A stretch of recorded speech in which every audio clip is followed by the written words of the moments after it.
শিশুদের রামায়ণ পর্ব 22। স্বামী রাঘবেশানন্দ। ইন্দ্রজিতের মৃত্যুর কথা শুনে রাবণ দুঃখে অনেক কাঁদল। তারপর রাগে অস্থির হয়ে 20টা চোখ লাল করে আর 20 পাটি দাঁত কড়মাড় করতে করতে রাক্ষস সৈন্যদের সঙ্গে নিয়ে যুদ্ধক্ষেত্রে গেল।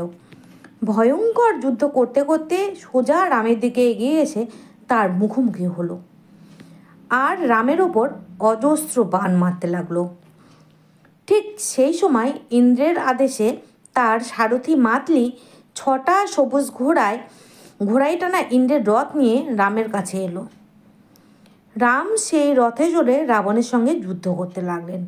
দুজনেই ধনুর্বিদ্যায় সমান পটু, কাজেই বহুক্ষণ ধরে ভয়ানক যুদ্ধ চলতে লাগলো।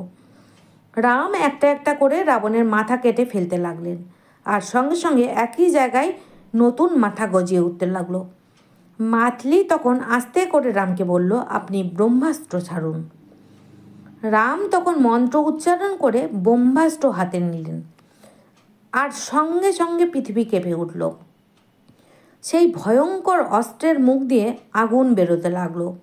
রাম সজোরে সেই অস্ত্র রাবণের দিকে ছুটতেই সেটা সোজা গিয়ে তার বুকে বেঁধে গেল, আর সঙ্গে সঙ্গে রাবণ রথ থেকে মাটিতে পড়ে গিয়ে মারা গেল।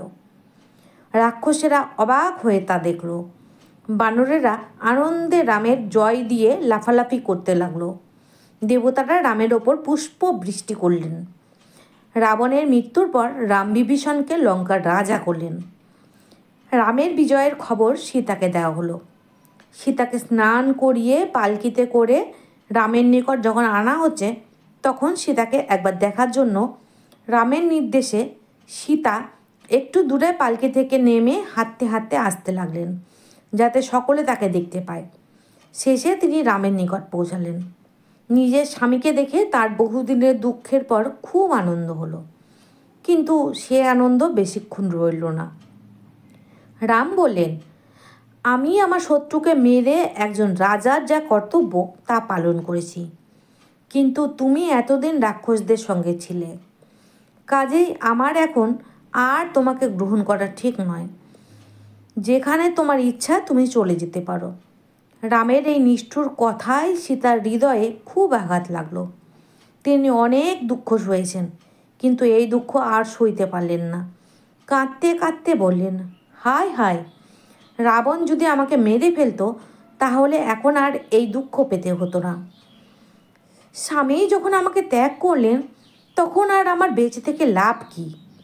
লক্ষণ, আগুন জ্বেলে দাও, আমি তাতে ঝাঁপ দিই। লক্ষণ তখন রাগে আর দুঃখে রামের দিকে চাইলেন, কিন্তু রামের মুখে কোনোরূপ দয়ার লক্ষণ দেখতে না পেয়ে বাধ্য হয়ে তিনি আগুন জ্বালালেন।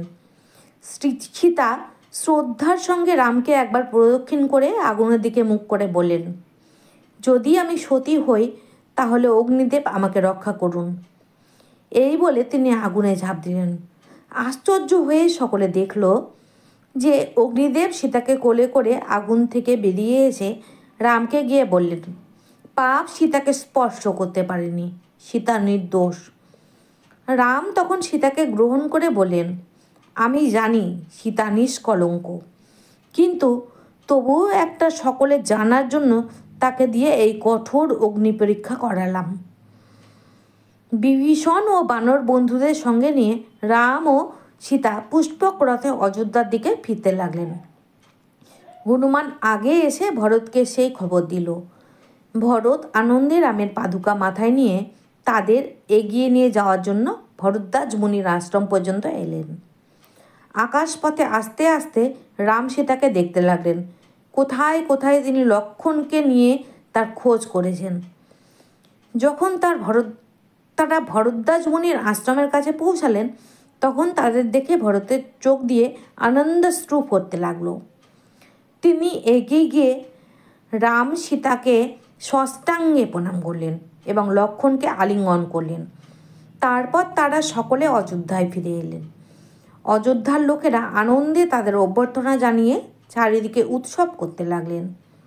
রাম অযোধ্যার রাজা হলেন। প্রজাদের সুখ শান্তিও বেড়ে গেল।